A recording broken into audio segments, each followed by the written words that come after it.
بسم اللہ الرحمن الرحیم۔ جنت کا بیان، اور یہ بیان کہ جنت پیدا ہو چکی ہے۔ جنت کے بارے میں کتاب صحیح بخاری سے 10 حدیث کی روشنی میں آپ کو خاص تفصیلات بیان کرنے جا رہے ہیں۔ صحیح بخاری حدیث نمبر 3240۔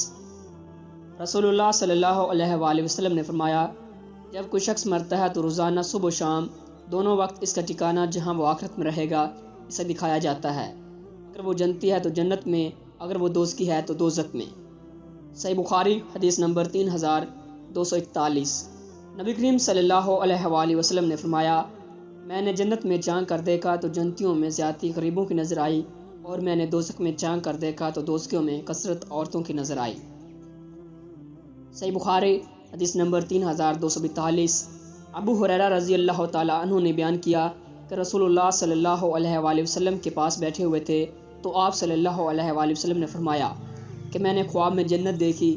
میں نے اس میں ایک عورت کو دیکھا جو ایک محل کے کنارے وضو کر رہی تھی۔ میں نے پوچھا کہ یہ محل کس کا ہے تو فرشتوں نے بتایا کہ یہ عمر بن خطاب کا محل ہے۔ مجھے ان کی غیرت یاد آئی اور میں وہاں سے فوراً لوٹ آیا۔ یہ سن کر عمر رضی اللہ تعالیٰ عنہ رو دیے اور کہنے لگے، یا رسول اللہ، کیا میں آپ کے ساتھ بھی غیرت کروں گا؟ صحیح بخاری حدیث نمبر 3243۔ نبی کریم صلی اللہ علیہ وآلہ وسلم نے فرمایا، جنتیوں کا خیمہ کیا ہے؟ ایک موتی ہے خولدار جس کی بلندی اوپر کو 30 میل تک ہے۔ اس کے ہر کنارے پر مومن کی ایک بیوی ہوگی جسے دوسرے نہ دیکھ سکیں گے۔ صحیح بخاری حدیث نمبر 3244۔ ابو ہریرہ رضی اللہ تعالیٰ عنہ نے بیان کیا کہ رسول اللہ صلی اللہ علیہ وآلہ وسلم نے فرمایا، اللہ تعالیٰ کا ارشاد ہے کہ میں نے اپنے نیک بندوں کے لیے وہ چیزیں تیار کر رکھی ہیں جنہیں نہ آنکھوں نے دیکھا، نہ کانوں نے سنا، اور نہ کسی انسان کے دل میں ان کا کبھی خیال گزرا۔ القرآن آیت کا ترجمہ، بس کوئی شخص نہیں جانتا کہ اس کی آنکھوں کی ٹھنڈک کے لیے کیا کیا چیزیں چھپا کر رکھی گئی ہیں۔ صحیح بخاری حدیث نمبر 3245۔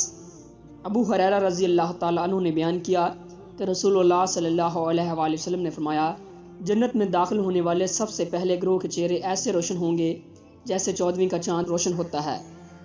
نہ اس میں تھوکیں گے، نہ ان کی ناک سے کوئی علائش آئے گی، اور نہ پیشاب پخانہ کریں گے۔ ان کے برتن سونے کے ہوں گے، کنگے سونے چاندی کے ہوں گے، انگیٹھیوں کا ایندھن عود کا ہوگا، پسینہ مشک جیسا خوشبودار ہوگا، اور ہر شخص کی 2 بیویاں ہوں گی جن کا حسن ایسا ہوگا کہ پنڈلیوں کا گودا گوشت کے اوپر سے دکھائی دے گا۔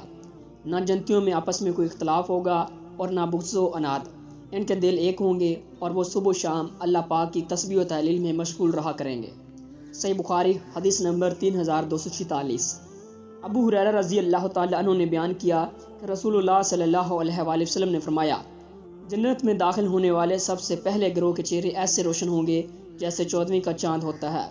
جو گروہ اس کے بعد داخل ہوگا ان کے چہرے سب سے زیادہ چمکدار ستارے جیسے روشن ہوں گے۔ ان کے دل ایک ہوں گے کہ کوئی بھی اختلاف ان میں آپس میں نہ ہوگا، اور نہ ایک دوسرے سے بغض و حسد ہوگا۔ ہر شخص کی 2 بیویاں ہوں گی۔ ان کی خوبصورتی ایسی ہوگی کہ ان کی پنڈلیوں کا گودا گوشت کے اوپر سے دکھائی دے گا۔ وہ صبح و شام اللہ کی تسبیح کرتے رہیں گے۔ نہ ان میں کوئی بیماری ہوگی، نہ ان کی ناک میں کوئی علائش آئے گی، اور نہ تھوک آئے گا۔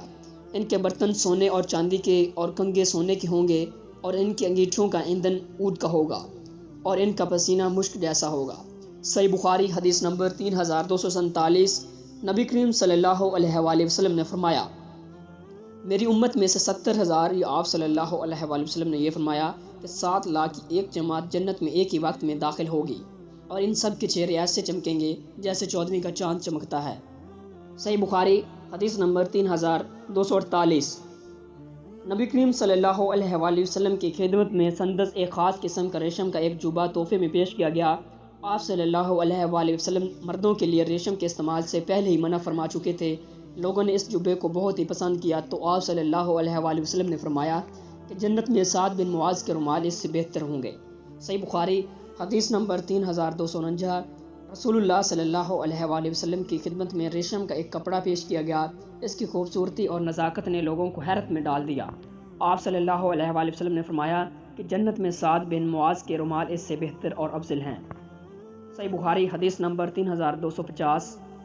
رسول اللہ صلی اللہ علیہ وآلہ وسلم نے فرمایا، جنت میں ایک کوڑے کی جگہ دنیا سے اور جو کچھ دنیا میں ہے سب سے بہتر ہے۔ جنت کے بارے میں حدیث کے حوالے سے یہ ایک مختصر سا تعارف ہے جو ہم نے پیش کیا ہے۔ اللہ تعالی ہم سب کو بارگاہ رحمت میں جگہ دے اور دوزخ کے عذاب سے پناہ دے، آمین یا رب العالمین۔